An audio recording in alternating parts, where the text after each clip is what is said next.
je regrette beaucoup que une grande partie de la communauté musulmane de France, pour des raisons soi-disant pour complaire aux Blancs et dire nous sommes des pacifistes, voyez, regardez-nous, on n'est pas violents, renoncent à défendre leurs droits, renoncent à défendre leurs frères palestiniens, sous prétexte qu'il ne faut pas importer le conflit et qu'il faut se montrer gentil, pacifiste. Moi, je me souviens, par exemple, vous savez, j'ai traité comment il s'appelle, Dalil Boubacar de soumis dans une interview. Je me souviens, par exemple, de ce Dalil Boubacar. Il y avait une fois un site qui s'appelait procheorient.info, au début des années 2000, et qui était la propriété d'ultrasionistes. Et ce site, à un moment donné, il a lancé un appel pour payer 300 € et à des personnalités. Alors Bernard-Henri Lévy, etc., tout ce monde-là versait 300 €. Et qui a versé 300 €? Dalil Boubacar. Alors, tant qu'on aura des gens aussi serviles, tant qu'on aura des gens aussi servis, la communauté musulmane mettra beaucoup de temps pour acquérir ses droits. Quand je pense par exemple que n'importe quel artiste juif, quand il défend Israël partout, là où il va, dans toutes les émissions. Et quand je vois des Jamel Debbouze et autres qui vont et qui ont des discours mielleux, défaitistes, moi ça me fait mal au cœur, parce que c'est pas ça qui va faire avancer la société musulmane. Justement, par exemple, le cas de Jamel Debbouze, qui est une icône dans la communauté pour certains. Bien sûr, il y en a qui ont les yeux quand même ouverts, etc. Comment on explique ce genre de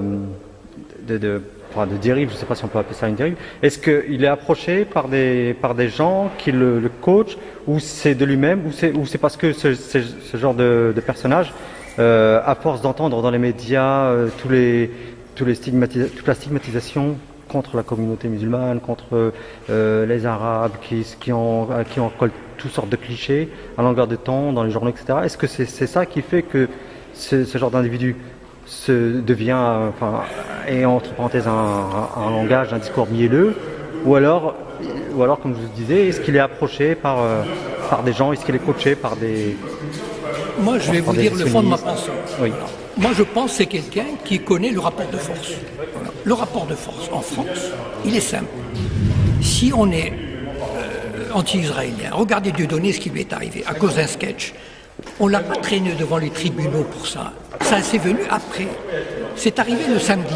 Le mercredi, il avait un meeting à Lyon. Il a été annulé. Ça veut dire qu'on a voulu déjà le tuer professionnellement. Et moi, je pense que Jamel Debbouze et les gens qui sont du même acabit, ils savent où est le vrai pouvoir en France. Ça veut dire, ils savent qui tient la majorité des gens, qui tiennent les maisons de disques, qui tiennent les chaînes de télévision, qui tiennent les cinémas.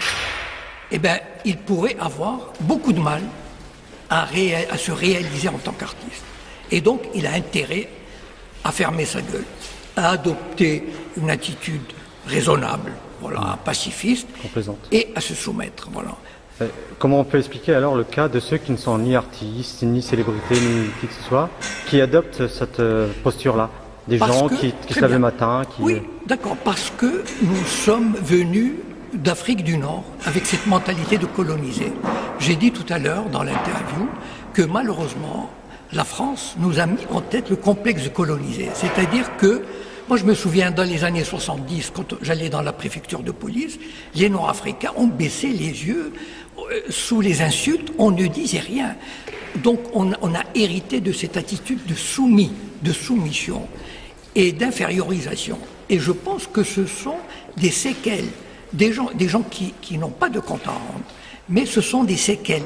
On admet encore que non, il ne faut pas lutter, il ne faut pas montrer un mauvais visage, on est des gens bien, il faut plaire au maître. Voilà. C'est un discours que moi, c'est vrai que personnellement, je me rappelle étant jeune, je me rappelais que mon père disait non, non, faut pas faire de bruit, il faut bien travailler. Alors que la jeune génération aujourd'hui, elle est plus combative. Par exemple, il y a 10-20 ans, on n'aurait pas imaginé un Beurre, un arabe, un français arabe, se présenter aux élections. On aurait dit, mais quel culot! Aujourd'hui, on le fait. Et donc, je suis sûr que cette nouvelle génération qui sait ce qui se passe, qui est consciente du rapport de force et ne va plus vouloir se soumettre. C'est-à-dire ces gens qui n'ont pas disons, de compte à rendre au système. Voilà. Ok, je te remercie Jacob.